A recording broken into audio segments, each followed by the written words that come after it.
Market में stock चलने के लिए दो चीजें आपको बहुत जरूरी है। First is growth, second is valuation. Stock selection में ये तीनों को कंबाइन करने की ट्राई कीजिए, रादर देन सिर्फ टेक्निकल, सिर्फ वैल्यूएशन या सिर्फ फंडामेंटल के बेसिस पे इन्वेस्ट कीजिए। Use a multi factor approach. 30 stocks by score. तो जैसे वो स्टॉक टॉप 30 के बाहर निकलता है, अपने आप मेरे पोर्टफोलियो के बाहर हो जाता है। दो चीजें होती है मार्केट्स में, एक होते हैं स्टोरीज और दूसरा होता है नंबर्स। स्टोरीज इन्वेस्टर को समझ आते हैं, but the moment you shift your focus from narratives two numbers, तब आपको क्लियर सच दिखाई देता है। तो वो फिगर जो स्टाइल चेंज का था, वो मेरे लिए भी सबसे बड़ा लर्निंग है और मेरे फंड के लिए भी सबसे बड़ा एडवांटेज है।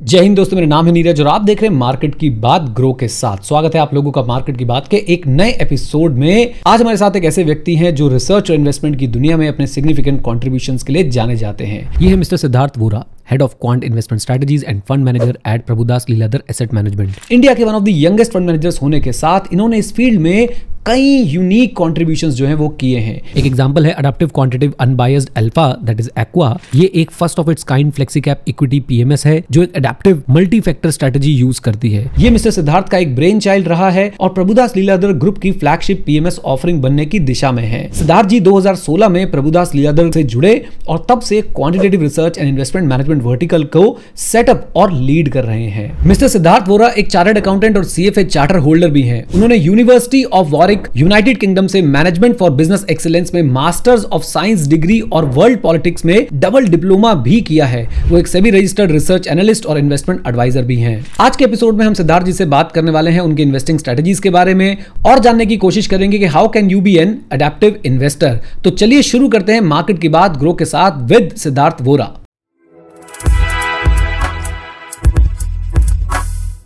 हाय Siddharth, welcome to the show. कैसे हैं आप? बहुत बढ़िया नीरज, आप बताइए आप कैसे हैं? हाँ जी, मैं भी बिल्कुल ठीक हूँ और लगभग 1 साल बाद जो हम लोग मुलाकात कर रहे हैं एंड काफ़ी सारी बातें हैं आपसे सीखने के लिए। और मैं पूरी उम्मीद करता हूँ कि जो हमारे शो का ऑडियंस है, जो रिटेल इन्वेस्टर्स हैं, जो अपनी इन्वेस्टिंग जर्नी शुरू कर रहे हैं या फिर जो भी इन्वेस्टमेंट्स कर रहे हैं, वो ज़रूर बहुत अच्छे से आपसे चीज़ें सीखेंगे और अप्लाई भी करेंगे। सो पहला सवाल, क्वांट फोकस मैनेजर हैं आप, राइट? हमेशा आप क्वांट के बारे में बात करते हैं और क्वांट के प्रति आपकी जो लाइकिंग है वो सब जानते हैं। तो पहले तो मैं एक लेमैन के लिए, एक आम आदमी के लिए ये जानना चाहता हूँ कि क्वांट इन्वेस्टिंग क्या होती है, राइट? फिर उसके बाद हम इसी पे कुछ फॉलोअप क्वेश्चंस करेंगे। बट सबसे पहले अगर कोई आपसे आज आके पूछे कि एक आम इंसान को समझा दीजिए कि क्वांट इन्वेस्टिंग क्या होती है या क्वांटिटेटिव इन्वेस्टिंग क्या होती है, तो क्या बोलेंगे आप? तो इसका एक्चुअली मैं पहले एक एग्जांपल छोटा सा दूंगा, उसके बाद हम थोड़ा टेक्निकली समझेंगे। बट एग्जांपल यही है कि 100 साल पहले कोई भी कुछ कैलकुलेशन करना होता है तो सब पेपर पे लिखते हैं, फिर उसको मेंटली गिनते हैं, राइट? उसके बाद कैलकुलेटर का जमाना आया, उसके बाद टैली और एक्सेल आया, उसके बाद पाइथन आया और आज चैट जीपीटी है। तो ये पूरा जो एक एवोल्यूशन है, where every time there is new technology, लोग अपग्रेड करते हैं to a more sophisticated method. तो क्वांट भी यही है। हम क्या करते हैं कि rather than doing all the calculations on our own, we actually tell the calculator, हम कैलकुलेटर को इनपुट देते हैं कि आप मुझे ये डिवाइड करो, ये मल्टीप्लाई करो, ये ऐड करो, ये सब्ट्रैक्ट करो, कैलकुलेटर उसका आंसर निकालता है। So what is the man doing? Giving the inputs. What is the machine doing? Processing and generating the output. This is only quant investing. कि जहां जरूरी नहीं है वहां ह्यूमन का ब्रेन शांत रहे, मशीन से हम ज्यादा काम करवाए। ह्यूमन को ये डिसाइड करने दो कि इनपुट्स क्या होने चाहिए, रूल्स क्या होने चाहिए। प्रोसेसिंग का काम, आउटपुट जनरेट करने का काम, ये हम मशीन पे डाल देते हैं। तो क्वांट इन्वेस्टिंग बहुत सिंपल भाषा में यही है, it's a man with machine approach to investing. Humans का इंटेलिजेंस होता है, मशीन का एग्जीक्यूशन कैपेबिलिटी होता है। ह्यूमन का इंटेलिजेंस को हम रिटेन करते हैं, ह्यूमन के इमोशंस या एरर्स को हम बाहर करते हैं और मशीन की एक्यूरेसी से हम काम करते हैं। So it's a deadly combination, right? ये ट्रेडिशनल इन्वेस्टिंग से कैसे अलग है? ट्रेडिशनल, हम बहुत सारी तरह की इन्वेस्टिंग स्टाइल्स की बात करते हैं, वैल्यू इन्वेस्टिंग है, ग्रोथ इन्वेस्टिंग है। So how it is different from these styles? So traditional investing में बहुत सिंपल है कि कोई भी ह्यूमन फंड मैनेजर हो, इन्वेस्टर हो या ट्रेडर हो, वो या कोई मैनेजमेंट से मिलता है या कोई चार्ट देखता है या कोई टिप्स सुनता है, फिर उस पर अपना दिमाग चलाता है कि ये स्टॉक मुझे ट्रेड करना चाहिए, बाय करना चाहिए, सेल करना चाहिए वगैरह। ये सेम प्रोसेस जब हम मशीन से करवाते हैं, हम रूल डिफाइन कर देते हैं, what to buy, when to buy, how much to buy, which sectors to invest in, when to exit. All these decisions are taken by the machine instead of the human. But the rules to decide all of this is defined by the team of humans. तो एक फर्क है, and सबसे बड़ा फर्क ये है कि कोई भी ह्यूमन इन्वेस्टर 99% कोई एक ही स्टाइल को फॉलो करेगा, या वैल्यू या ग्रोथ या क्वालिटी या मोमेंटम एक्सेट्रा। मशीन में ये कैपेबिलिटी है कि वो पहले मार्केट कंडीशंस को परखेगा, उसके बाद डिसाइड करेगा कि कौन से साइकिल में कौन सा स्टाइल काम का है। वो ऐसे नहीं मानता कि हमेशा एक ही स्टाइल फॉलो करे। Based on changing conditions it changes it's investment style. Right. मुझे एक बात बताइए कि क्या आप ऐसा कहना चाह रहे हैं कि इन्वेस्टिंग में से ह्यूमन इमोशंस को बाहर निकाल देते हैं तो वो क्वांट इन्वेस्टिंग बन जाती है? इमोशंस को बाहर निकालना एक एस्पेक्ट है, बट इंटेलिजेंस को रखना, रूल्स को रखना, प्रोसेस को रखना, वो बहुत इंपॉर्टेंट एस्पेक्ट है। तो हमारी टीम को 5 साल लगे हैं ये रूल्स, प्रोसेसेस और सिस्टम्स डेवलप करने में, क्योंकि क्वांट में क्या है, हम बैक टेस्ट कर सकते हैं। सो मैं 25 साल का डेटा लेके आज जो स्ट्रेटेजी चला रहा हूँ वो अलग अलग सिनेरियोज में टेस्ट कर सकता हूँ, टू सी कि क्या ये स्ट्रेटेजी रियली अडेप्ट कर सकता है, क्या ये स्ट्रेटेजी रियली चेंज कर सकता है मार्केट कंडीशंस के हिसाब से। वो अच्छे बाजार में भी पैसा कमाता है, साइडवेज बाजार में कैपिटल होल्ड करके अल्फा बनाता है, मंदी के बाजार में अगर मार्केट 50% गिरता है तो क्या ये 25-30% करेक्शन देके मंदी में भी मार्केट से आउट परफॉर्म कर सकता है कि नहीं। तो ये जो टेस्टिंग कैपेबिलिटी है, जो कॉन्फिडेंस हमें देता है, वो सिर्फ क्वांट में आ सकता है। Human intelligence can't be back tested, but machine can back test historically based on data. Right. अभी आपने पूरा प्रोसेस समझाते हुए बोला कि हम मशीन को इनपुट देते हैं और मशीन के अंदर रूल्स भी हम ही सेट करते हैं। मशीन बस उस इनपुट और उन रूल्स के हिसाब से इन्फॉर्मेशन को प्रोसेस कर देता है, इनपुट को प्रोसेस कर देता है। किस तरह के इनपुट, मतलब एग्जांपल मैं आपसे लेना चाहूँगा कि क्या इनपुट ह्यूमन क्या इनपुट देता है वहाँ पे आर्टिफिशियल इंटेलिजेंस को या मशीन को? तो मैं हमारी जो स्ट्रेटेजी है उसी के बारे में मैं आपको समझाऊंगा कि हमने क्या इनपुट्स दिए हैं, उससे वो प्रोसेस कैसे फॉलो करके स्टॉक्स कैसे सिलेक्ट करता है, पोर्टफोलियो कैसे कंस्ट्रक्ट करता है। तो पहला इनपुट ये है कि हम मशीन को बोलते हैं कि आप पहले डिटेक्ट करो कि हम कौन से रेजिम में हैं। रेजिम मीन्स 3 टाइप के बड़े रेजिम्स होते हैं।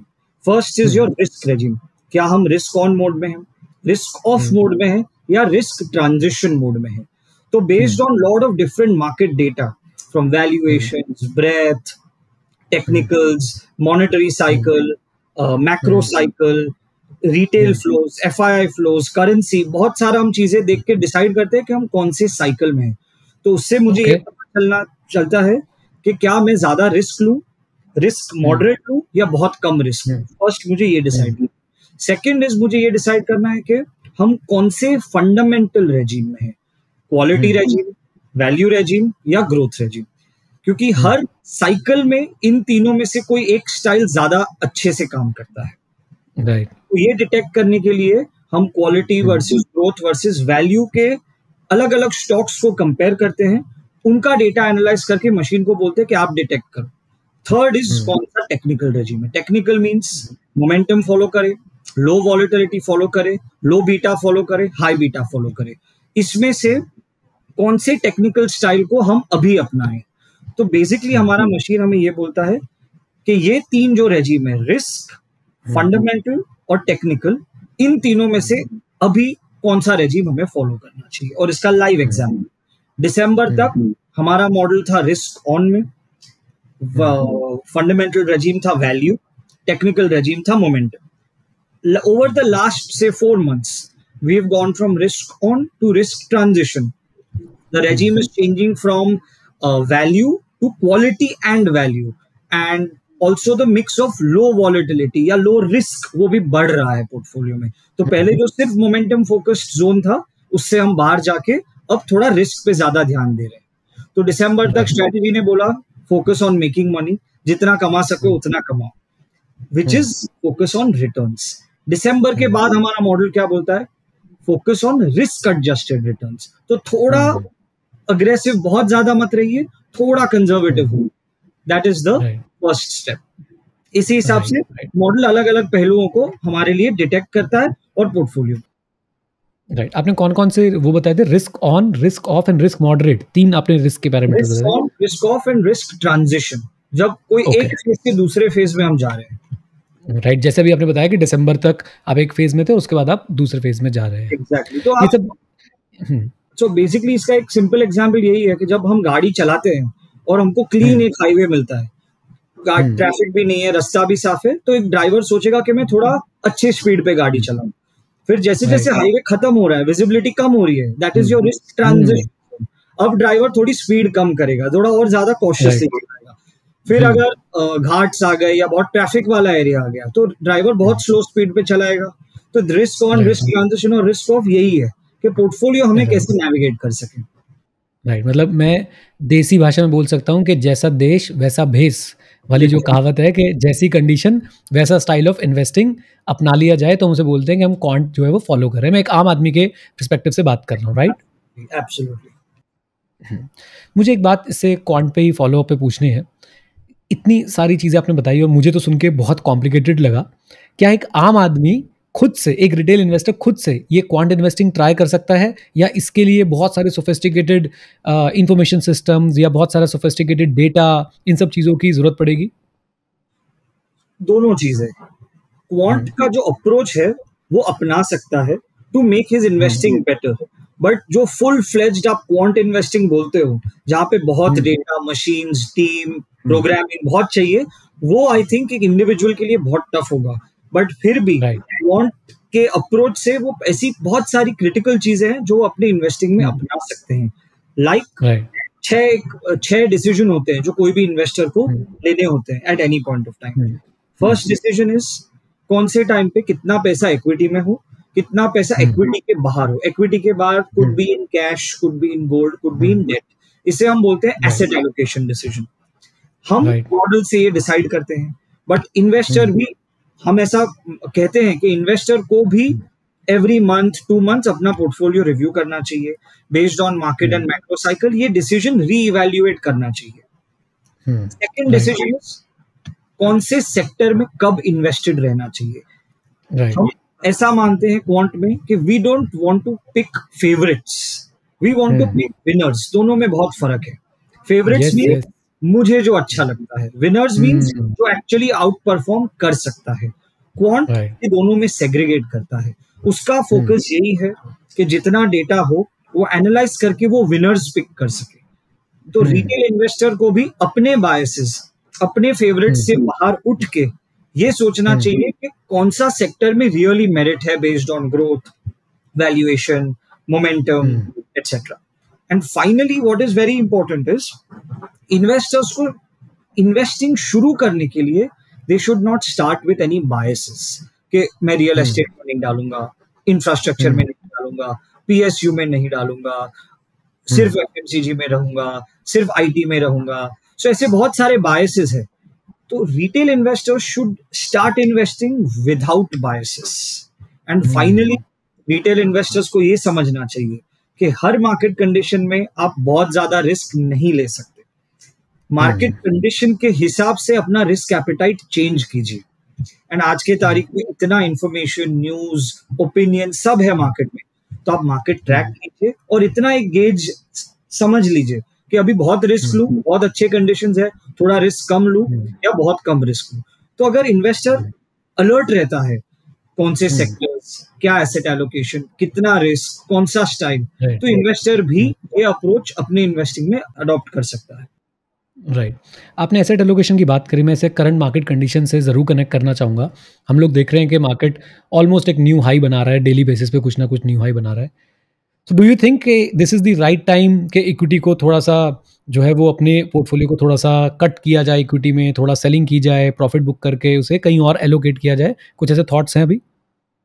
तो इसका सिंपल आंसर यही है कि हमारे फंड में तो अभी हमको कोई सिग्नल नहीं आया कि हम कैश पे चले जाए या प्रॉफिट बुक करें।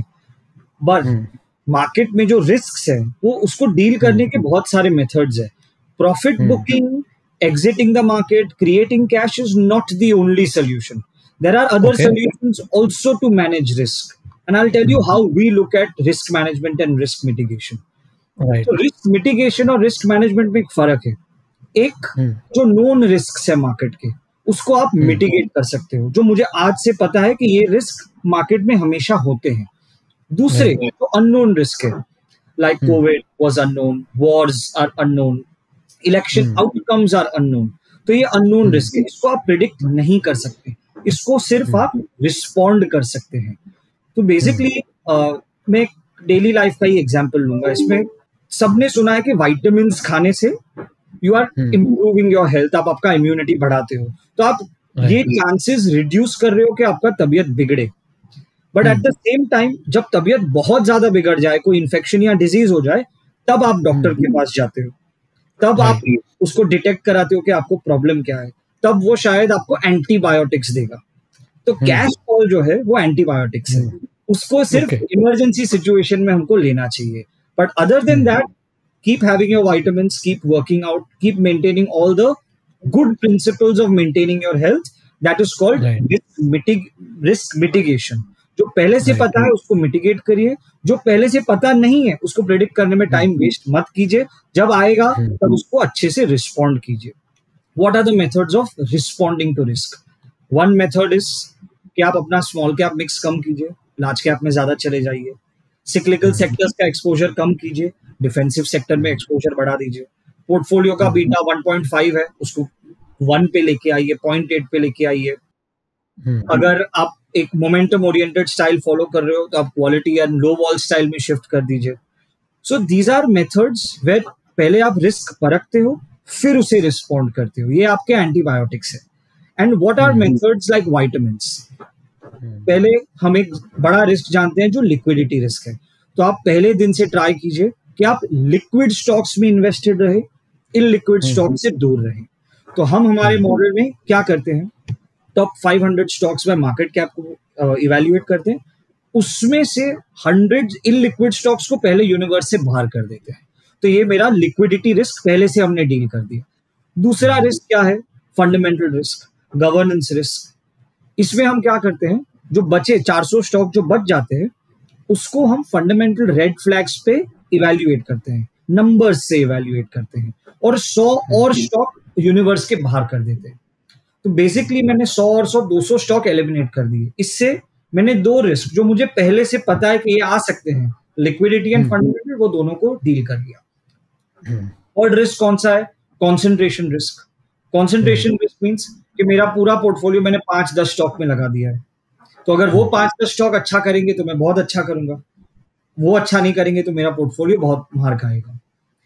उसको हम कैसे डील करते हैं, हम ये नहीं मानते कि आप कॉन्सेंट्रेटेड रहिए, हम ये भी नहीं मानते कि आप बहुत ज्यादा डाइवर्सिफाई हो जाए, 50-100 स्टॉक ले ले। हम मानते हैं ऑप्टिमल डाइवर्सिफिकेशन में, मींस पोर्टफोलियो का एक जो हेल्दी साइज है, रिटर्न कमाने के लिए, मार्केट को बीट करने के लिए और रिस्क मैनेज करने के लिए, वो है 25 से 30 स्टॉक। तो हमारा पोर्टफोलियो 25 से 30 स्टॉक का रहता है। एंड सबसे इंपॉर्टेंट पॉइंट, हम इक्वल वेटेड अप्रोच लेते हैं। इक्वल वेटेड, हर स्टॉक को इक्वल वेट दे। एंड इसका भी कारण एक ही है, अभी अज्यूम के कोई एक किंग है, वो किंग के पास 10 बच्चे हैं, वो 10 बच्चों को अपना जो क्या बोलते हैं जायदाद वो एक को 60% दे दे और बाकी 9 को 5-5% दे दे, तो वो एक बहुत ही रिस्की सिचुएशन हो जाता है, राइट। हम ऐसा मानते हैं कि अगर आप हर स्टॉक को अपने पोर्टफोलियो में इक्वल वेट देते हो तो आप एक के ऊपर डिपेंड नहीं रहते, एक स्टॉक या 5 स्टॉक के ऊपर डिपेंडेंट नहीं है कि वो आउट परफॉर्म करेगा तो ही मेरा पोर्टफोलियो चलेगा।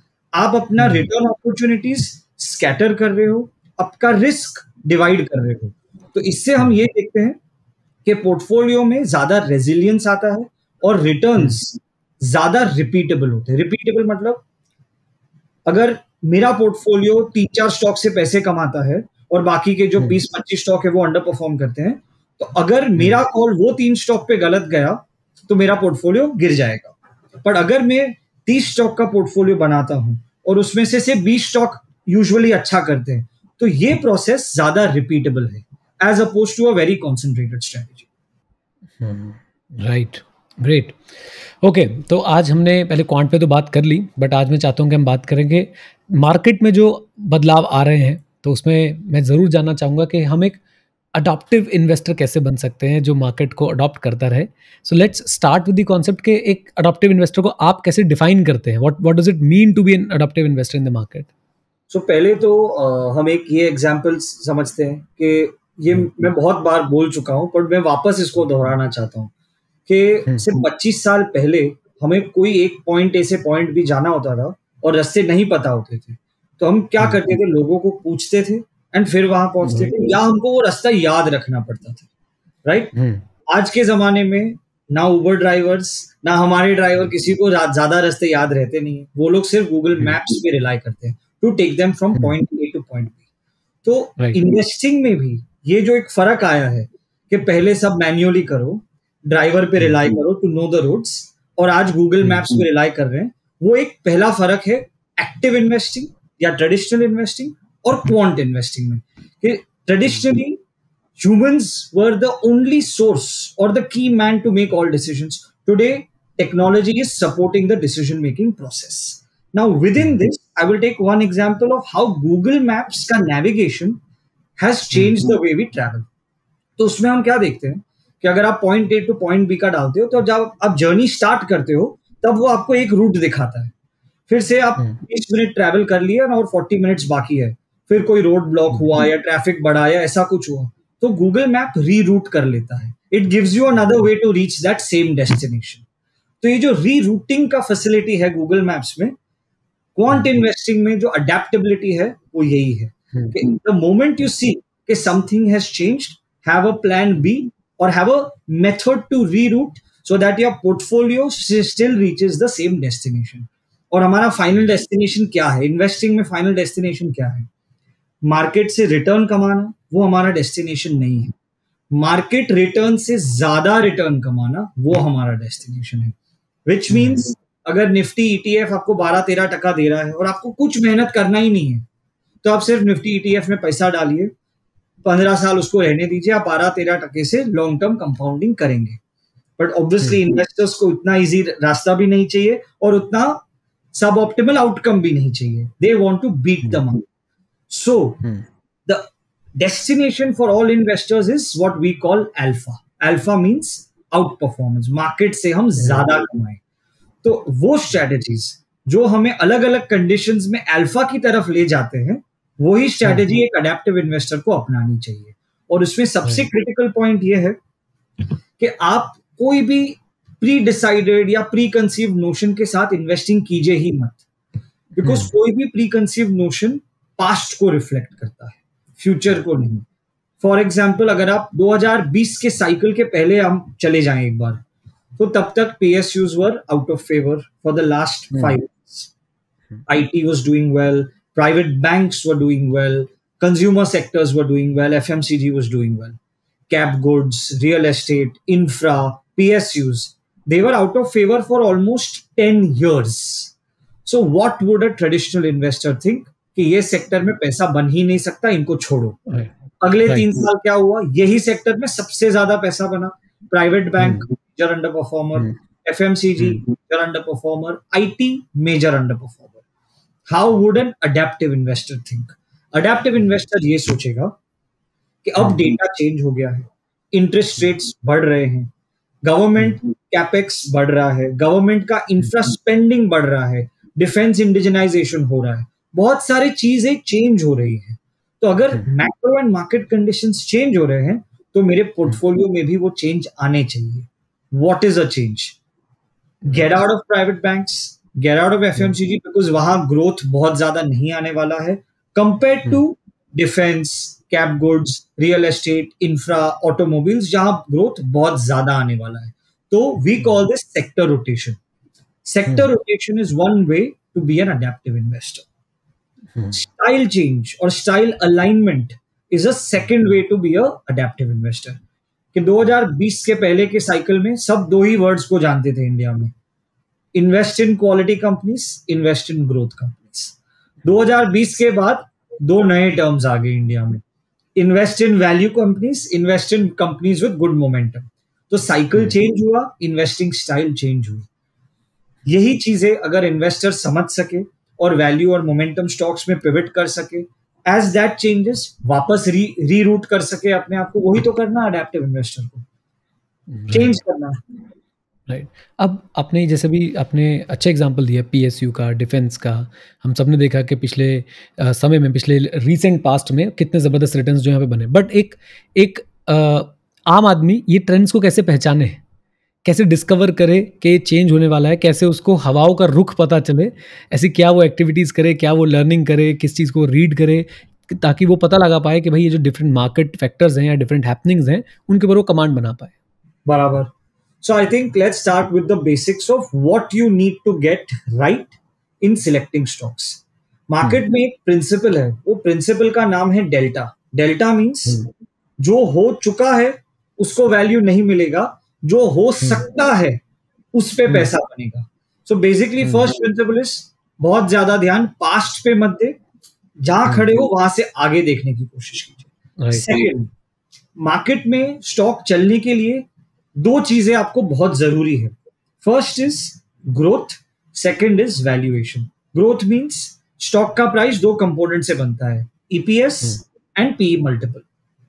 ईपीएस मींस आप अर्निंग्स पर शेयर क्या कमाओगे, फाइनल आप कितना प्रॉफिट घर लेके जाओगे। एंड पीई मल्टीपल इज वो प्रॉफिट को हम क्या वैल्यूएशन मल्टीपल देंगे जिससे आपका प्राइस या आपका मार्केट कैप डिसाइड होगा। अब ग्रोथ जो है वो बहुत फ्लूइड चीज है। फ्लूइड मींस वो चेंज होते रहता है बेस्ड ऑन द साइकिल। सो अगर आप 2021 में अगर आ जाते हो तो जितने न्यूज फ्लो आया है, जितना न्यूज फ्लो आया है, गवर्नमेंट अनाउंसमेंट्स आई है, वो आई थिंक सारे media app, stock market app, सब पे वो है कि डिफेंस का ऑर्डर्स इतना आया है, बजट इतना एलोकेट किया है, वगैरह वगैरह, इंफ्रास्ट्रक्चर पे इतना खर्चा किया है। तो उतना एक आपको स्टार्टिंग पॉइंट मिल गया कि these are the sectors where the government has suddenly become very positive और वेरी एक्टिव। तो यहां आपको एक चीज पता चल गया कि यहां ग्रोथ तगड़ा आने वाला है। दूसरा प्रिंसिपल है कि जहां ग्रोथ बहुत तगड़ा आने वाला है वहां मार्केट उसको ज्यादा मल्टीपल देता है, जहां विजिबिलिटी ज्यादा वहां मल्टीपल ज्यादा। This is the principle. And ये हम एज एन इन्वेस्टर कैसे इवैल्यूएट करें? जब इकोनॉमी बहुत अच्छा कर रहा है and capital goods, real estate, automobile company 20, 25, 30% से ग्रो कर रहे हैं और एफएमसीजी कंपनीज 8 से 12% पे ग्रो कर रहे हैं, तो ये दोनों की ग्रोथ में बहुत फर्क है। In a down cycle FMCG company का 12% ग्रोथ बहुत मीठा लगता है, but in an up cycle जहां बाकी सारे इंडस्ट्रीज 25% के ऊपर ग्रो कर रहे हैं, nobody will want to invest in FMCG companies. तो इसको जो हम बोलते हैं उसको बोलते हैं रिलेटिव एनालिसिस, कि आप ये देखें कि ग्रोथ में भी, वैल्यूएशन में भी, versus market, versus history and versus peers, ज्यादा अच्छा ग्रोथ कहां आने वाला है, ज्यादा सस्ता वैल्यूएशन कहां मिल रहा है। ये तीनों बेसिस पे आप इवैल्यूएट कीजिए। ऐसे मत देख, एब्सोल्यूट बेसिस पे मत देखिए कि 15% ग्रो हो रहा है बहुत अच्छा है, अरे अप साइकिल में 15% बहुत बुरा है एंड डाउन साइकिल में 12% भी बहुत अच्छा है। अब ऐसे भी ना देखे कि 15 के पीई के नीचे है स्टॉक तो बहुत सस्ता है stock. You don't need to look at it on an absolute lens. If say the IT sector और एफएमसीजी सेक्टर ले लेते हैं, average PE of the FMCG sector is 45, right? तो 45 के पीई में वो पूरा सेक्टर ट्रेड करता है, तो वो सेक्टर में अगर आपको 20-25 के पीई का कोई स्टॉक मिले, वहां आपको एक रिलेटिव वैल्यू मिलता है।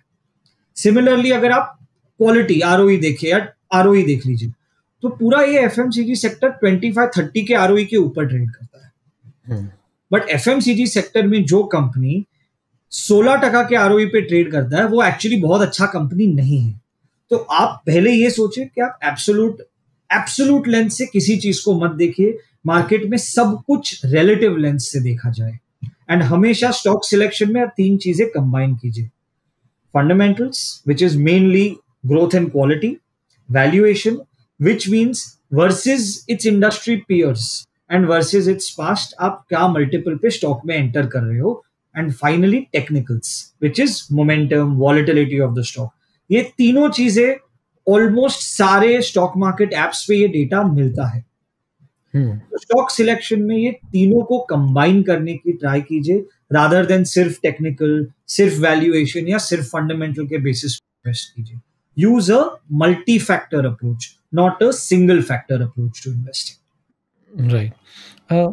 इस तरह की इन्वेस्टिंग में जैसे आपने क्वांट में बताया कि मशीनरी इन्वॉल्व होती है, बट एक आम व्यक्ति के पास शायद वो एल्गोरिदम्स, वो मशीनरीज, वो सिस्टम अवेलेबल नहीं है, लेकिन फिर भी उसकी अपनी बायसेस होती हैं, तो वो कैसे एश्योर करें कि सबसे पहले तो मैं जानना चाहता हूँ कि किस तरह की बायसेस होती हैं, फिर हम डिस्कस करेंगे कैसे उन बायसेस से बच सकता है एक रिटेल इन्वेस्टर। सबसे कॉमन बायस जो I think most investors face, not just retail investors, is the bias related to loss aversion. Loss aversion means कि अगर आपके पास 2 ट्रेड खुले हैं, आपने 100 रुपए पे एक स्टॉक, 2 स्टॉक लिए 100 रुपए पे, एक स्टॉक 150 हो गया, एक स्टॉक 50 हो गया, अब आपको पैसे की जरूरत है या आपको पोर्टफोलियो में कैश क्रिएट करना है। 100% ऑफ टाइम आप 100 वाला जो 150 हुआ है उसी को बुक करोगे, बट जो 50 रुपए पे आया है उसको आप बुक नहीं करोगे। दिस बेसिकली सेज कि मैं आज की तारीख में लॉस सिक्योर नहीं करना चाहता, बट जहां प्रॉफिट बन गया, मैं कैपिटल के ऊपर हूं, उसको मैं बुक कर सकता हूं। ये जो बायस है वो सबसे डेडली बायस है। ये क्यों बहुत डेडली है? बिकॉज आपको अपना इन्वेस्टमेंट डिसीजन कौन से बेसिस पे लेना चाहिए। 100 का 150 हो गया उसके बेसिस पे, या ये जो 100 का 150 हुआ है मेरे एनालिसिस के हिसाब से ये 300 तक जाएगा, तो I should hold it because the future looks good. आगे का भी इसका फ्यूचर आउटकम अच्छा है। I should make my decision based on that rather than the price that I am looking at. सिर्फ प्राइस या मार्जिन ऑफ सेफ्टी या return के बेसिस पे आप डिसीजन मत लीजिए। Rather take a decision based on incremental outlook, कहां अच्छा या बुरा है। एंड सबसे आई थिंक ये बहुत सारे एग्जाम्पल्स में मेरे पोर्टफोलियो में भी देखा है कि से हमने से BSE करके एक स्टॉक है, वो हमारे पोर्टफोलियो में कुछ 750 रुपीज 780 रुपीज के बीच में आया। We exited it at 2500। Usually if I was actively managing the fund, I would have thought कि मैंने 780 में एंटर किया है, अब मैं 2500 पे बैठा हूं, मेरा मार्जिन ऑफ सेफ्टी बहुत ज्यादा है ये स्टॉक में, तो अगर ये और 500 रुपया गिरता है तो भी मैं प्रॉफिट में निकलूंगा। यहां मैं गलत पड़ जाता हूं। मुझे ये नहीं देखना है कि मेरा मार्जिन ऑफ सेफ्टी कितना है, मुझे ये देखना है कि 2500 के प्राइस पे वैल्यूएशन कंफर्ट है। Is everything that is good about the stock already in the price? If yes, I need to exit it, if no, I can continue to hold it. तो बेसिकली एंट्री और exit decision merit पे लीजिए, ना कि price पे लीजिए। And definitely not आपका वो स्टॉक में कितना रिटर्न या नुकसान है उस पर तो लीजिए ही मत, सब मेरिट के बेसिस पे लीजिए। यही आपके बायसेस आ जाते हैं। राइट, आई थिंक बहुत अच्छा एग्जांपल दिया आपने, और ये सबके साथ कभी ना कभी तो हुआ होगा कि जो स्टॉक बढ़ रहा है उसको जल्दी से बेच दिया, एंड जो स्टॉक घट रहा है उसको पकड़ के बैठे हुए हैं कि नहीं ये तो मेरा अपना बच्चा है, इसको मैं संभाल के रखूंगा। तो आप इमोशनली अटैच हो जाते हो 2 चीजों से। एक तो स्टॉक क्योंकि आपने पिक किया है, तो आपका ईगो का बात है ना कि मैंने ये पिक किया, मैं कैसे गलत जा सकता हूँ, तो फर्स्ट तो वो हो गया। सेकंड इज आप लॉस से अटैच हो जाते हो, प्रॉफिट से अटैच हो जाते हो। तो ये दोनों चीजों से आपको ऊपर निकलना है। एंड मैं फ्रैंकली बोल रहा हूँ कि अगर मैं ये एक्टिवली मैनेज करता तो ये सारे ट्रैप्स हम भी झेलते। एंड बिकॉज ये ट्रैप्स हम नहीं झेल रहे, मशीन ऑब्जेक्टिवली बोल देता है कि ये स्टॉक को एग्जिट करो, ये स्टॉक को एंटर करो, वो हर स्टॉक को एक स्कोर देता है। My portfolio is basically top 30 stocks by score. तो जैसे वो स्टॉक टॉप 30 के बाहर निकलता है, अपने आप मेरे पोर्टफोलियो के बाहर हो जाता है। एंड दैट इज व्हाई सबसे बड़ा एडवांटेज जो क्वांट का है वो ये है कि हमारे पास एक ऑब्जेक्टिव एग्जिट स्ट्रेटेजी है। ऑब्जेक्टिव मींस 1 और 0। सब्जेक्टिव अच्छा लग रहा है, बुरा लग रहा है, मुझे लग रहा है इसमें तेजी हो, वैसा कुछ नहीं। 1 मींस पोर्टफोलियो में रहेगा, 0 मींस पोर्टफोलियो के बाहर। It's a binary outcome based on facts, based on numbers. It's scientific, mathematical, it's not based on emotions. Right, I think ये अगेन उस बात को रिफ्लेक्ट करता है कि हमें अच्छा स्टॉक नहीं चाहिए, हमें विनर स्टॉक चाहिए। राइट, हमें विनर चाहिए। यस, हमें फेवरेट नहीं चाहिए, हमें जो है वो विनर चाहिए। क्या बात है, दैट्स ग्रेट। हमने आपके साथ पहले भी एक एपिसोड किया था, उस समय लगभग 1 साल पहले। आप एक्वा जो फ्लैगशिप PMS है प्रभुदास लीलाधर का, आप उनको जो है वो स्टार्ट कर रहे थे उस टाइम पे, और आप उसको हेड भी कर रहे हैं। कैसा रहा परफॉर्मेंस, उसके बारे में थोड़ा सा जानते हैं सबसे पहले, और फिर उसका सक्सेस फॉर्मूला भी जानना चाहेंगे कि क्या स्ट्रैटेजीज आप उसमें यूज करते हैं। श्योर। तो अभी ऑलमोस्ट हमारा आज 18th को हमने 1 साल कंप्लीट किया, 18th जून को। तो फर्स्ट ईयर का returns is close to 77% absolute returns, which means 1 crore जिसने डाला वो at the end of 1 year is sitting at roughly 1.77 1.78 odd crores. तो एक 75% plus absolute returns आया है. That is alpha or out performance of 35% plus versus BSE 500 and 47% plus versus Nifty 50.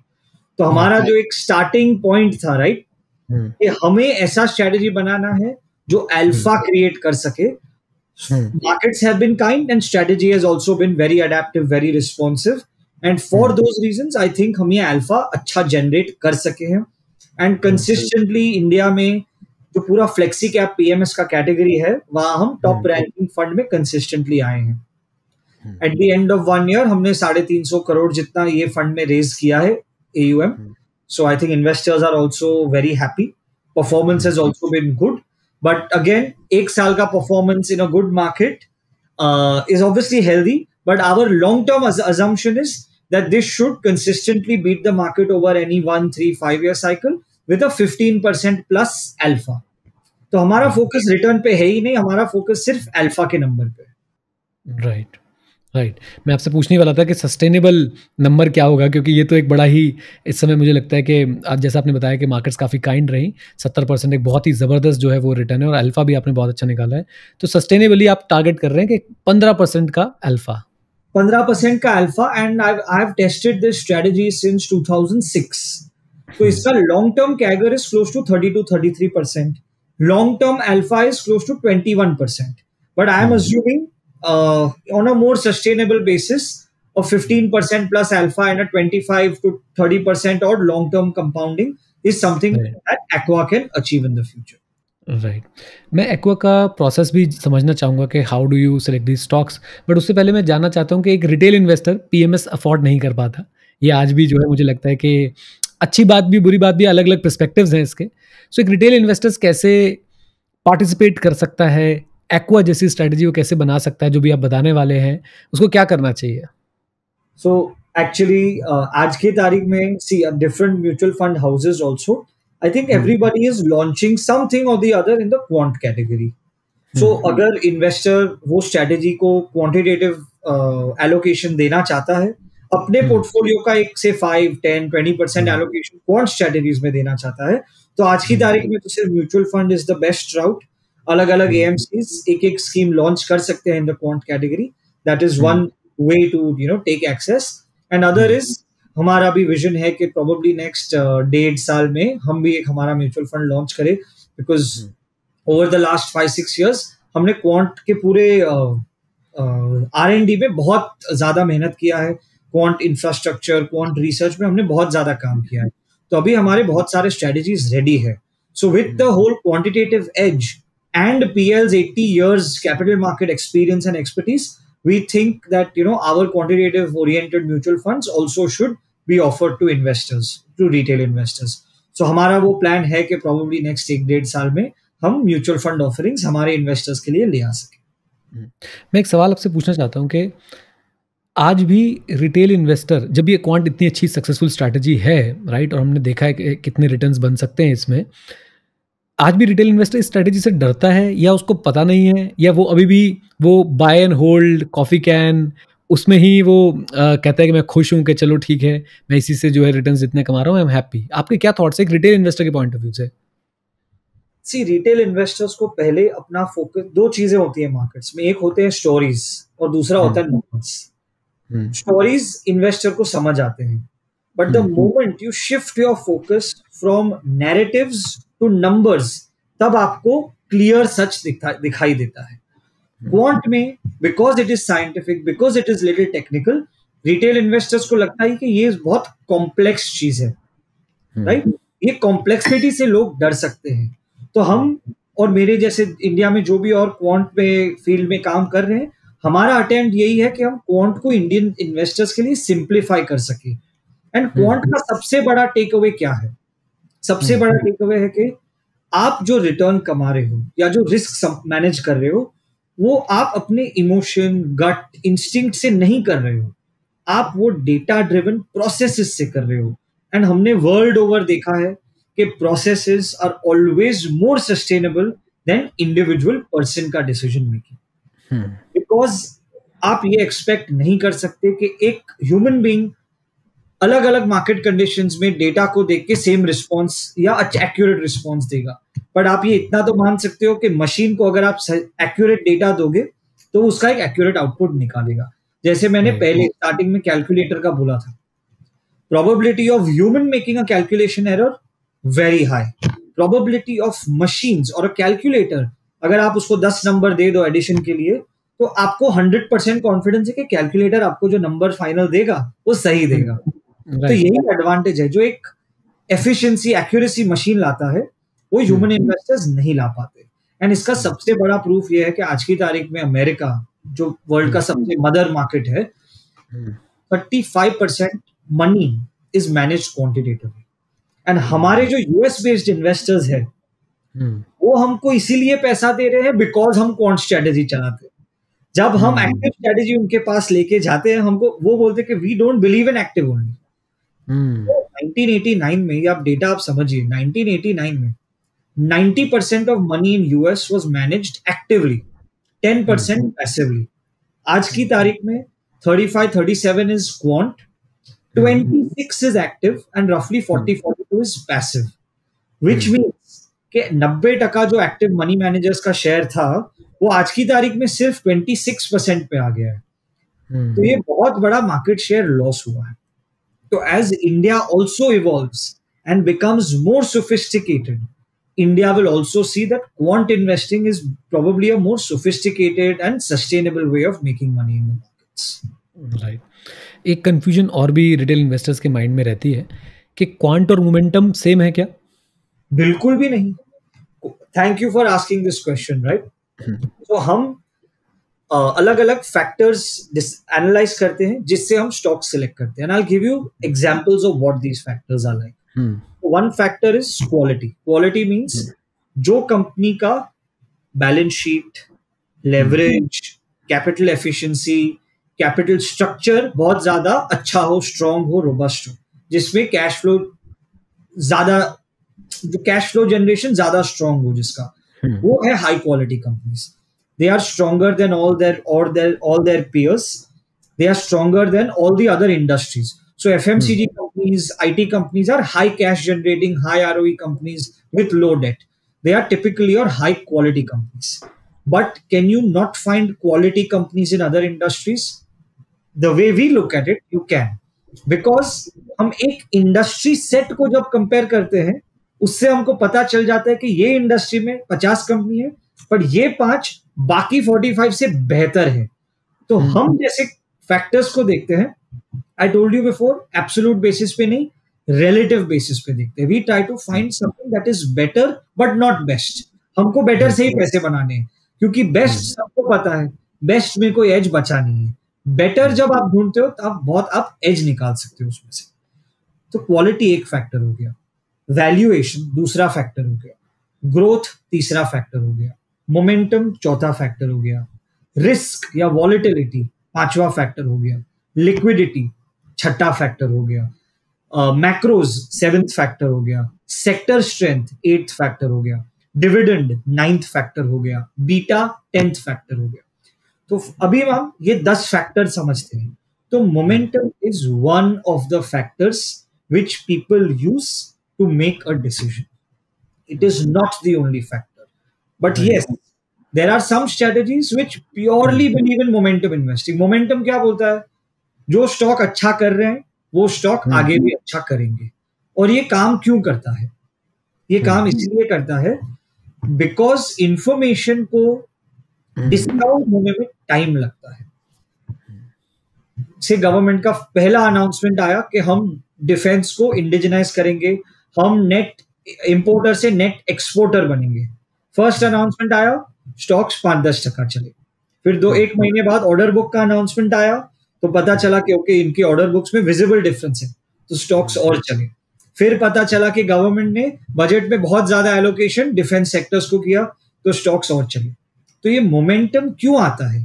Because अलग अलग जन अलग अलग इंफॉर्मेशन को over a period of time discount करते हैं या रिफ्लेक्ट करते हैं, इसीलिए मोमेंटम परसिस्ट करता है। एंड मोमेंटम चलने का दूसरा एक और कारण है कि पहले कोई इंस्टीट्यूशनल फंड ने एक स्टॉक या सेक्टर पे व्यू बनाया, वो स्टॉक चलने लगा।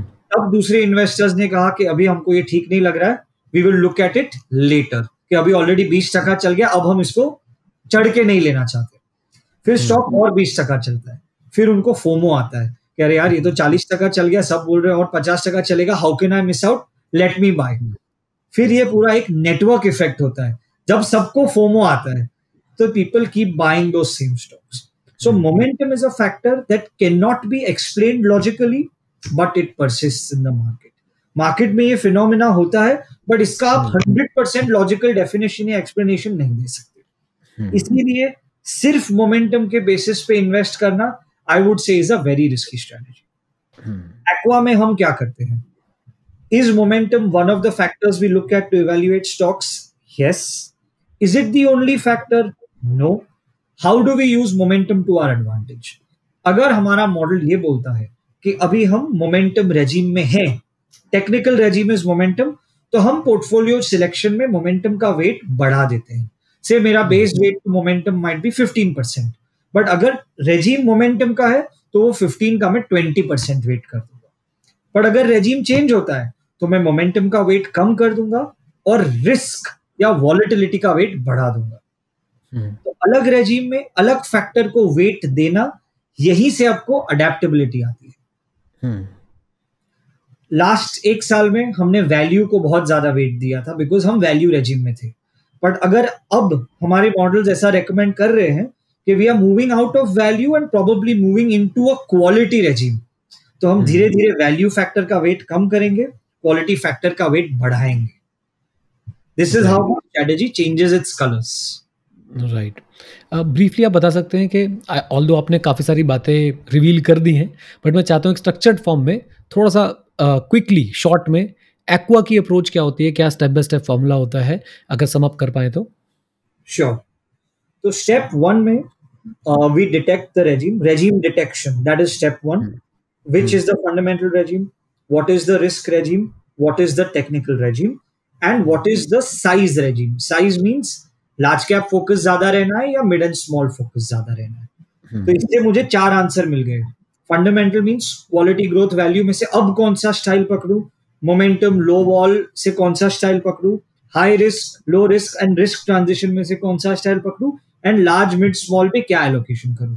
स्टेप 1 में मुझे ये 4 आंसर मिल गए। स्टेप 2, हम इंडिया के जो टॉप 500 स्टॉक्स हैं उसको अलग अलग फैक्टर पे इवैल्यूएट करके हर स्टॉक को एक स्कोर देते हैं।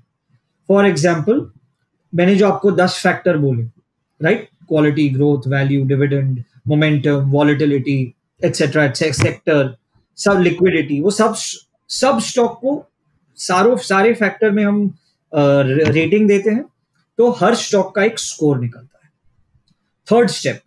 थर्ड स्टेप पे हम 500 में से 200 स्टॉक एलिमिनेट करते हैं। 100 स्टॉक बेस्ड ऑन लिक्विडिटी, जो इनलिक्विड स्टॉक्स है उनसे हमको पैसा नहीं बनाना है, and 100 stock based on red flags, क्योंकि जो स्टॉक्स में फंडामेंटल रेड फ्लैग ज्यादा है वो स्टॉक हम चाहते हैं हम पोर्टफोलियो से अवॉइड करें। Step 4, stock selection. Stock selection हम कैसे करते हैं? 6 चीजों से। अभी उसमें 2 लेयर है, top down layer, bottom up layer. Top down layer ये बताता है कि अभी मुझे कौन सा स्टाइल, कौन से सेक्टर और कितना रिस्क लेना चाहिए। बॉटम अप लेयर ये बताता है कि कौन से स्टॉक में फंडामेंटल वैल्यूएशन और टेक्निकल तीनों के स्कोर बाकी सारे स्टॉक से ज्यादा अच्छे हैं। I want stocks with better fundamentals, cheaper valuation and stronger technical, but from the right sector, using the right style and at the right risk level. ये मेरा हो गया स्टेप 4, जहां हम स्टॉक सिलेक्ट करते हैं। तो ये जब मैंने 6 मैट्रिक्स पे स्टॉक को स्कोर दिया तो मुझे एट द एंड क्या मिलता है, टॉप 30 स्टॉक्स मिल जाते हैं, जिसका ये 6 पैरामीटर पे सबसे ज्यादा हाईएस्ट रैंकिंग है। ये हो गया मेरा पोर्टफोलियो यूनिवर्स। Step 5, allocation. मुझे स्टॉक तो मिल गए, अभी मुझे इसमें पैसे लगाने हैं, तो मैं कैसे लगाऊंगा? तो हमने बोला कि हम इक्वल वेट अप्रोच लेंगे, हर स्टॉक को सेम वेट। 25 स्टॉक है तो सबको 4%, 30 स्टॉक्स है तो सबको 3.3, तो हम मैक्स वेट पर स्टॉक 4% लेते हैं, सो दैट हम रिस्क मैनेज कर सके। कि कोई एक स्टॉक गलत भी जाता है, 50% करेक्ट भी होता है, तो भी मेरे पोर्टफोलियो लेवल पे उसका हिट सिर्फ 2% का आएगा। इसमें बहुत इंपॉर्टेंट चीज ये है एलोकेशन के स्टेप पे कि हम बेंचमार्क को फॉलो नहीं करते, benchmark agnostic, which means Nifty में या सेंसेक्स में जो सेक्टर का वेट है, मेरे पोर्टफोलियो में वेट उसके हिसाब से नहीं आते हैं, वो अपने मेरिट के हिसाब से आते हैं। सो आईटी का वेट बेंचमार्क में 12% हो सकता है, बट ऐसा जरूरी नहीं है कि मेरे पोर्टफोलियो में 12 हो, मेरे पोर्टफोलियो में 0 हो सकता है। प्राइवेट बैंक का वेट 24%, 23-24% है बेंचमार्क में, बट ऑलमोस्ट एक साल में मेरे पोर्टफोलियो में प्राइवेट बैंक का वेट था 0। हमने पूरा फाइनेंशियल एक्सपोजर लिया, डाइवर्सिफाइड फाइनेंशियल्स से, जो capital market place, exchanges, brokers, asset managers, PSU banks, PSU NBFCs, ये सब से हमने लिया। To name a few stocks, you know, some big winners for us had been BSE, REC, PFC, Nippon India asset management, HDFC asset management, Motilal Oswal financial services. Some of these stocks have been very very big winners for us. तो ये मेरा financial sector का exposure था, but very different from benchmark exposure. तो ये मेरा step 5 हो गया, जहां पे मैंने इक्वल वेट से 25 से 30 स्टॉक का पोर्टफोलियो बनाया। And final step is step 6, जिसको हम बोलते हैं रोटेशन एंड रीबैलेंस। हर 2 महीने में हम ये पूरा स्टेप्स वापस फॉलो करते हैं टू सी क्या मुझे मेरा सेक्टर मिक्स चेंज करना है, क्या मुझे मेरा लार्ज मिड स्मॉल का मिक्स चेंज करना है, क्या मुझे मेरा इन्वेस्टिंग स्टाइल चेंज करना है, कौन से स्टॉक में प्रॉफिट बुक करना है, कौन से स्टॉक को पोर्टफोलियो से बाहर निकालना है, कौन से स्टॉक को रिप्लेस करना है, क्या मुझे मेरा रिस्क लेवल पोर्टफोलियो का कम या ज्यादा करना है। तो एवरी 2 मंथ्स ये रोटेशन एंड रीबैलेंस साइकिल आता है, जब हम पूरा प्रोसेस वापस फॉलो करते हैं। रोटेशन एंड रीबैलेंस से सबसे बड़ा फायदा ये होता है कि I always stay aligned to the market reality and I am managing risk. तो से बीएससी जैसा स्टॉक हमारे पोर्टफोलियो में 750 में आया, वो हमने 2,500 तक राइड किया। या कोचिन शिपयार्ड में हमने 400% ओवरऑल गेन्स बनाए in the whole holding period. तो अगर मैं 4% वेट से शुरू करता हूं और स्टॉक बढ़े जा रहा है, तो हर 2 मंथ्स में जब मैं रीबैलेंस करूंगा, उसका जो वो 4% के ऊपर का वेट है, वो मैं बुक करके वापस उसका वेट 4% पे लेके आऊंगा। इससे 2 चीज होती है, एक तो मेरा प्रॉफिट बुक हो गया, दूसरा my portfolio level risk related to one stock is manageable. Assume a situation कि मैंने एक स्टॉक जो 100 रुपए में लिया वो 500 हो गया, उसका वेट मेरे पोर्टफोलियो में हो गया 15%। अभी 15% वेट का स्टॉक जब 50% गिरता है, तो 7.5% का पोर्टफोलियो में हिट आता है और प्रॉफिट बुक भी नहीं हुआ होता है। बट 4% का स्टॉक जब 50% गिरता है, तो 2 फायदे हैं। फर्स्ट, पोर्टफोलियो लेवल पे हिट सिर्फ 2% का हुआ, and through the cycle I have book profits. तो ये जो रोटेशन एंड रीबैलेंस का स्टेप है, वो बहुत क्रिटिकल है। इससे रिटर्न भी बढ़ते हैं, रिस्क भी मैनेज होता है, और पोर्टफोलियो हमेशा मार्केट से अलाइन रहता है। Right, great. मैं आपसे पूछना चाहता हूँ, थोड़ा सा बायस्ड आंसर आपकी तरफ से आ सकता है, बट मैं फिर भी पूछूंगा। एक हाई नेटवर्थ इंडिविजुअल को पीएमएस की तरफ जाना चाहिए, म्यूचुअल फंड्स की तरफ जाना चाहिए? पीएमएस में आपको ज्यादा फ्लेक्सिबिलिटी मिलता है to run a 25 to 30 stock strategy. Mutual funds में most of the funds are benchmark hugging और benchmark oriented. At the same time it is more tightly governed by the regulators.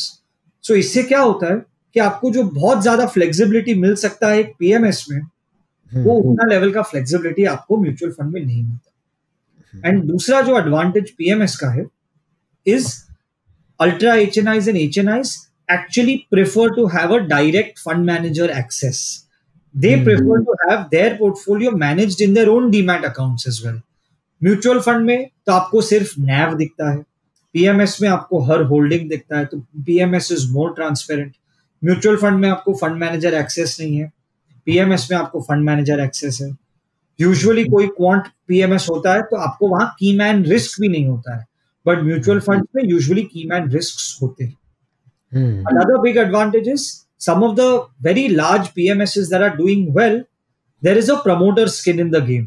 So usually the fund manager or the CIO, who is the face of that PMS, is also the key man for that PMS. तो एक continuity ज़्यादा रहता है. But in an AMC structure, there could be some attrition in the fund managers. Fund managers change quite often. So these are some of the big differences why HNIs prefer taking a differentiated exposure via PMS rather than a more standard exposure via mutual fund. But having said that, mutual fund is also an excellent vehicle for good returns for all kinds of investors, and PMS also has its own advantages for a specific set of investors.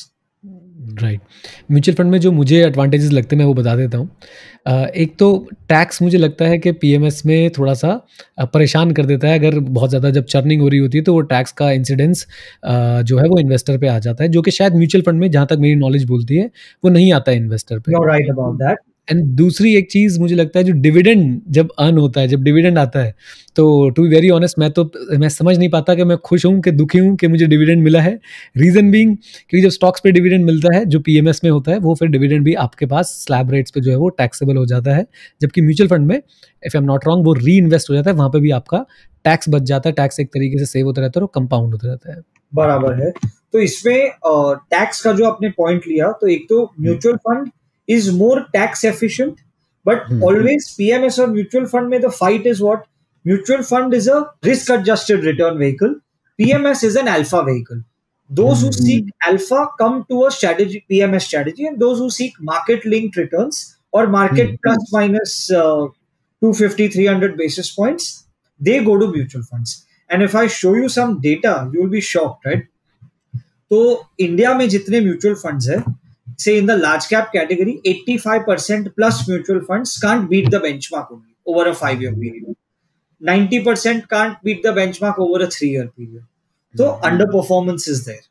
PMSs में, because you can take little more risk, because जो पैसा दे रहा है वो एक HNI है. HNI can take more risk with his capital to earn more returns. तो आपका रिटर्न एंड रिस्क का फ्लेक्सिबिलिटी बढ़ जाता है, जो आपको म्यूचुअल फंड में नहीं कर सकते. आपका पोर्टफोलियो बहुत ज्यादा डाइवर्सिफाइड, 50, 60, 70 स्टॉक्स का पोर्टफोलियो रहता है म्यूचुअल फंड. एंड इसमें दूसरा जो एडवांटेज एचएनआई को मिलता है इस कि वो अपने खुद के शॉर्ट टर्म या long term capital gains and losses के सामने पीएमएस के कैपिटल गेन्स एंड लॉसेस को भी नेट ऑफ कर सकता है. So some HNIs who have a very high trading activity और a high churn in their personal portfolios use our capital gains and losses also to set it off. So this you don't get in a mutual fund structure. Right. Great. Last में आपसे पूछना चाहूँगा, आपकी जो investment journey रही as a fund manager, कुछ lessons, कुछ ऐसे फेलियर्स ज़रूर हुए होंगे आई एम श्योर. अगर आप शेयर करना सही समझे ताकि रिटेल इन्वेस्टर उससे कुछ सीख पाएँ, और इम्पॉर्टेंस ऑफ अडेप्टेबिलिटी तो हमने हाईलाइट करी है through out the session, but फिर भी अगर आप कुछ बताना चाहें कि जिससे आपने सीखा और फिर आपने अपने इन्वेस्टिंग स्टाइल को थोड़ा चेंज किया, अपने थॉट प्रोसेस को थोड़ा चेंज किया. श्योर. सो दो स्टोरीज है, मतलब दो मेरे इंसिडेंसेस मुझे याद आ रहे हैं जो मुझे काफी रेलेवेंट लगते हैं, which have actually shaped Aqua the way it is today. So the first is that in my earlier avatar as an active fund manager and before that as an active investment advisor, I used to experience that मेरा जो personal tilt था या personal orientation था वो ज्यादा high quality names की तरफ था. हाई क्वालिटी नेम्स जहां बहुत सारे पैरामीटर्स बहुत अच्छे मिलते थे वहां मैं ज्यादा प्रेफर करता था. एंड उसके बाद जब मैंने 25-30 साल का डेटा देखा, मुझे एक बहुत बड़ा रिफ्लेक्शन आया कि अगर मैं सिर्फ क्वालिटी फोकस्ड इन्वेस्टिंग करना चाहता हूं तो quality and value, that was my personal style. High quality companies in an unfavourable time जहां वैल्यू आपके फेवर में है उसी पे फोकस करो. मैं ग्रोथ को चेज नहीं करता था because I thought future growth estimate करना, फ्यूचर ग्रोथ पे खेलना, एनालिस्ट एक्सपेक्टेशन से इनसाइट्स लेना, उससे अच्छा ये है कि जो कंपनी ने लॉन्ग टर्म में अपना परफॉर्मेंस डेमोन्स्ट्रेट किया है और आज वो अच्छे वैल्यूएशन पे अवेलेबल है, उस पे आप फोकस कीजिए. That was my personal style which went through cycles of outperformance and underperformance. But after looking at the data I realised that ये स्टाइल जो है मार्केट को इससे कुछ लेना देना नहीं है. Market doesn't care about my preference, my style, or my limitation. Market operates on its own terms. So if I have to work with markets, outperform markets, I have to rise above my limitation. I have to rise above my style bias. Which is why before launching Aqua, मैंने एक और साल, so Aqua हमने launch किया जून 23 में, but Aqua का first cut ready था जून 22 में. बट जून 22 टू जून 23 मैंने एक साल इसीलिए स्पेंड किया बिकॉज मुझे लगा कि Aqua को मैंने पहले जो डिजाइन किया था वो स्टाइल चेंज नहीं कर पाता था अपना. वो अलग अलग स्टाइल को सिर्फ कंबाइन करता था पर अपना स्टाइल चेंज नहीं कर पाता था. मैंने एक और साल ये फीचर बनाने में डाला क्योंकि मुझे स्ट्रेस होने लगा कि मैंने से एक मॉडल बना दिया और मार्केट साइकिल चेंज हो गया तो मेरा फंड तो अंडर परफॉर्म करेगा. मेरे इन्वेस्टर्स बोलेंगे कि आपको हमने पैसा दिया क्वांट में पर आपका क्वांट तो मार्केट के साथ चेंज ही नहीं कर पाया. तो वो फीचर जो स्टाइल चेंज का था वो मेरे लिए भी सबसे बड़ा लर्निंग है और मेरे फंड के लिए भी सबसे बड़ा एडवांटेज है. That is one thing. And the other sort of story where I thought एक फेलियर बोल सकते हो या जैसा एक सक्सेस एक्सपेक्ट किया था वैसा नहीं मिला. पहले मैंने जो एक फंड लॉन्च किया था 3 साल पहले वो आज भी चल रहा है, my multi asset fund. Multi asset fund में द होल आइडिया वाज कि आप अलग अलग साइकिल में इक्विटी, डेट और गोल्ड में टैक्टिकल एसेट एलोकेशन कीजिए. फेवरेबल टाइम में इक्विटी का एक्सपोजर ज्यादा रखिए, अनफेवरेबल टाइम में इक्विटी कम कीजिए, गोल्ड और डेट पे फोकस कीजिए. तो इससे आप अच्छे बाजार में पैसे कमाओगे और बुरे बाजार में पैसे बचाओगे. This was the strategy done quantitatively. उसका परफॉर्मेंस बहुत अच्छा है बट उसमें मैं AUM सिर्फ प्रोबेबली 55 करोड़ 60 करोड़ जितना रेस कर पाया. क्यों? 2 कारण. एक, हम जो इन्वेस्टर्स को मिलते हैं ये स्ट्रेटजी से वो बोलते हैं कि mutual fund taxation for a multi asset strategy is way more advantages than PMS tax. फिर last year tax regulation change हुआ जहां डेट और गोल्ड पे उन लोग ने टैक्स स्लैब बढ़ा दिया. इंटरनेशनल इक्विटीज पे भी टैक्स रेगुलेशन चेंज करके और एडवर्स कर दिया. तो ये जो एडवांटेज रहा वो सिर्फ एक म्यूचुअल फंड कैटेगरी के पास रहा, which was multi-asset mutual funds with equity of minimum 65%. They were taxed as equity funds. All other fund types, whether debt, gold, or multi-asset with less than 65, they started getting taxed at slab rate and got classified as debt funds. तो ये जब tax change हुआ तो ये product का जो merit था वो मेरिट खत्म हो गया. सो इन अ वे मेरा जो विजन था कि उसको एक सर्टेन AUM पे स्केल करूंगा वो विजन मटीरियलाइज नहीं हुआ. So that was a personal failure. तो मुझे 2 साल लगा वो फंड में अराउंड 65 करोड़ रेस करने और एक्वा में 1 साल में हमने 350 प्लस करोड़ रेस कर लिया. तो मेरे फेलियर से हम सीखे भी हैं, उस पर इम्प्रूव भी किया है. एंड आई थिंक जो पर्सनल मेरा फियर था कि मार्केट्स चेंज होंगे और मैं मेरा स्टाइल चेंज नहीं कर पाऊंगा, वो फीचर हमने एक्वा में बहुत मेहनत करके बिल्ड किया है. तो I am little less stressed about what will happen to markets and how will my fund behave. I know कि अगर मार्केट बहुत चेंज होगा तो मेरा फंड भी वो चेंज कैप्चर करके कर लेगा. Right. Great Siddharth, thank you so much. काफ़ी कुछ नया जानने को, नया सीखने को मिला as usual. And I hope हमारे जो रिटेल इन्वेस्टर्स हैं वो भी क्वांट को जल्दी से समझेंगे एंड जैसा आज मैंने बात करी क्वांट के स्टाइल को वो जो है अडेप्ट भी करेंगे और अपनी इन्वेस्टिंग में थोड़ा सा पोर्शन जैसे आपने बताया वो क्वांट की तरफ ले जाएंगे. Thank you very much once again. Thank you so much Neeraj, बहुत मजा आया आपसे बात करके as usual. Thank you so much. चलिए बात कर लेते हैं जल्दी से इस वीडियो के, इस पॉडकास्ट की पूरी समरी के बारे में. सबसे पहले हमने चर्चा करी क्वांटिटेटिव इन्वेस्टिंग में. ये एक ऐसा अप्रोच है जहां हम मशीन को इनपुट्स देते हैं और वो एक्यूरेट कैलकुलेशन करके इन्वेस्टिंग डिसीजन में हेल्प करती है. ट्रेडिशनल इन्वेस्टिंग से फर्क ये है कि इसमें ह्यूमन बायस या इमोशंस इन्वॉल्व नहीं होते. जैसे पहले रिजीम डिटेक्ट करते हैं, फिर उसके बाद रिस्क डिसाइड करते हैं. मशीन डेटा एनालाइज करती है और डिसाइड करती है कि कौन सा रिजीम, ग्रोथ या फिर वैल्यू अप्लाई करना चाहिए. एग्जाम्पल से समझे तो पहले रिटर्न्स इंपॉर्टेंट थे, दिसंबर के बाद से रिस्क एडजस्टेड रिटर्न्स पर फोकस है।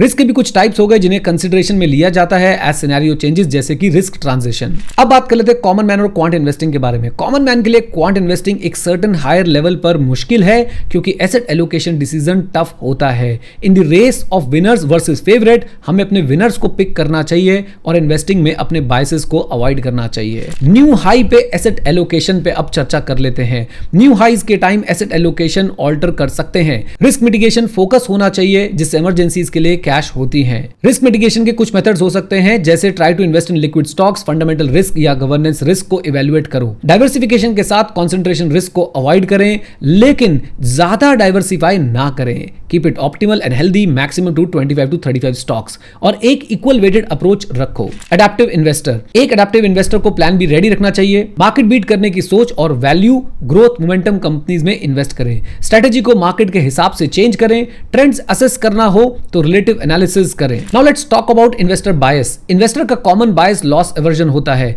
Entry exit decision stock price के बेसिस पर नहीं, मेरिट पे लेना चाहिए। मशीन लर्निंग स्टॉक को स्कोर्स देता है जो मैथ्स पे बेस्ड होता है, इमोशंस पे नहीं। Now let's talk about aqua PMS. Aqua PMS ने मार्केट को जो है वो बीट किया और काफी अच्छा अल्फा जो है वो जनरेट करके दिया। एक्वा जैसे पीएमएस में क्वांट स्ट्रेटेजी और एक्सपीरियंस से पार्टिसिपेट करें।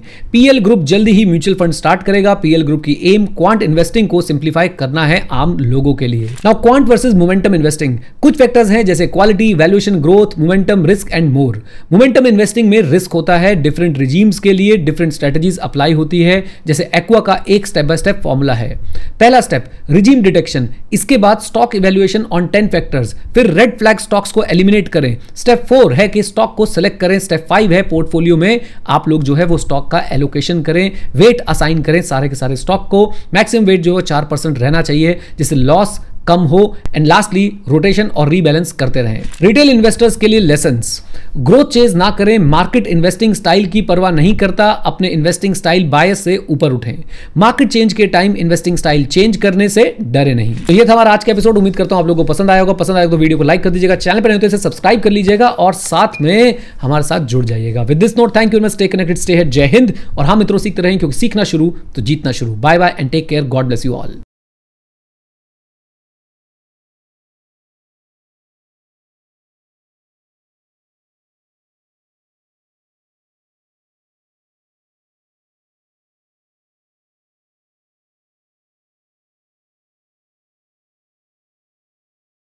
Mutual fund investments are subject to market risks. Read all scheme-related documents carefully.